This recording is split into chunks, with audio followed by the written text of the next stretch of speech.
This week's political figure episode is about that dude whose petition you signed that one time and now he won't stop sending you emails. Congressman Khanna. Rohit Khanna was born September 13th, 1976 in Philadelphia, Pennsylvania to Punjabi Hindu immigrants. He graduated from Council Rock High School in 1994, got a bachelor's in economics from the University of Chicago in 1998, and then he got his Juris Doctor from Yale in 2001. He became politically active early on in college, campaigning for Barack Obama's Senate campaign. He interned for Jack Quinn, who was Vice President Al Gore's Chief of Staff, and he interned at Jimmy Carter's Carter Center. After college, he clerked for Judge Morris Arnold before going into private practice for a few years. And then in 2009, President Barack Obama appointed him Deputy Assistant Secretary to the United States Department of Commerce. He served there for a while, then was appointed to the White House Business Council before leaving in 2011 to go back to private practice, this time in Silicon Valley. During this time, he also did a ton of work representing civil rights cases and fraud victims. Apparently, he had just a lot of extra free time while doing all of that, so he decided to lecture at Stanford, teach law at Santa Clara, and jurisprudence at San Francisco State. In 2014, he decided he wanted to run for Congress and ran for California's 17th district, where he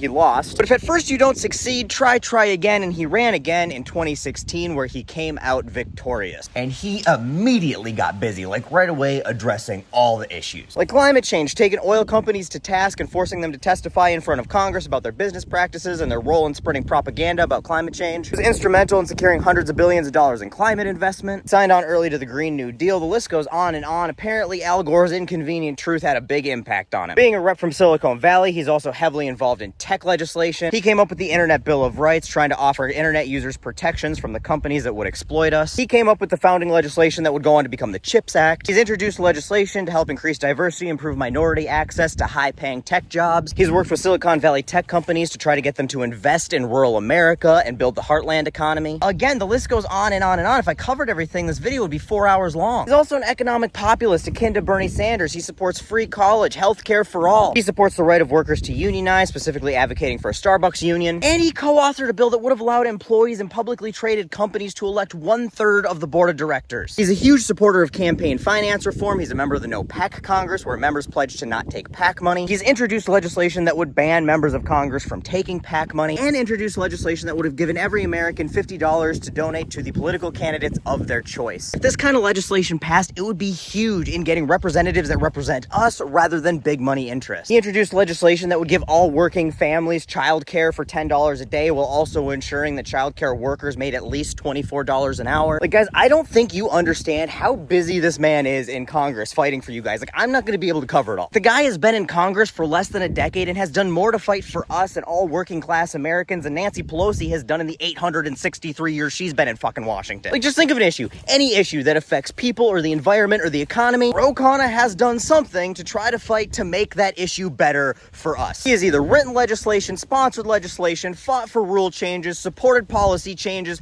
held hearings, started petitions, you fucking name it. He's done it for women's rights and LGBTQ rights and immigrants' rights. He's fought for working families to get paid more and spend less. He's fought to bring down pharmaceutical prices. He's pro-Palestine and is critical of our support of Israel. He's fought for police reform and term limits and to protect free speech. He fought to get the TikTok ban overturned, and most recently, he fought to get Congress to force the release of the Epstein files, something every single Democrat voted for and Republicans blocked. And that is because Republicans are pedophile protectors whose only priority is protecting themselves and their cult leader, Jeffrey Epstein's best friend of 15 years, the Sherbert pervert, from being exposed for just how many times he exposed himself to children. Khanna has been out here standing on business, it seems like, every damn day, forcing Republicans and corporate Democrats to show their whole damn ass on every issue, just like if they were on Epstein Island. And we have been sleeping on him. Like, I knew he was out here getting shit done, but damn. I'm a huge proponent of reps who introduce legislation that would help people and the world, even if it has no chance of passing, because one, it shows us where they stand and what type of policy they want to see implemented, and two, and this one is far more important, it shows where everybody who votes against it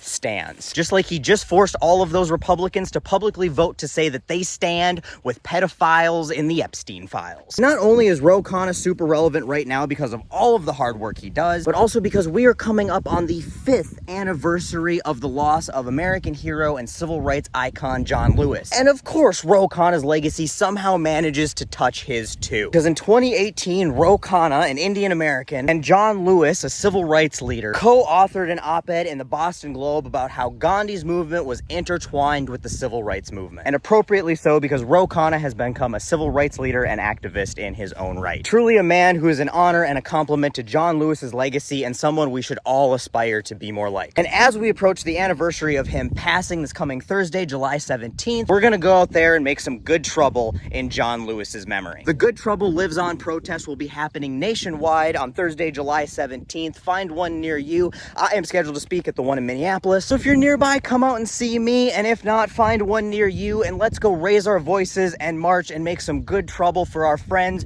our neighbors, our community. Let's let that group of pedophiles up there in Washington, you know, GOP for short, know that their bullshit will not be tolerated. And at this point, I'm Team Ro Khanna for president. Like, this is the kind of shit we need from our elected officials, and I am sold. So let's stop sleeping on him, because he sure as shit ain't sleeping on us.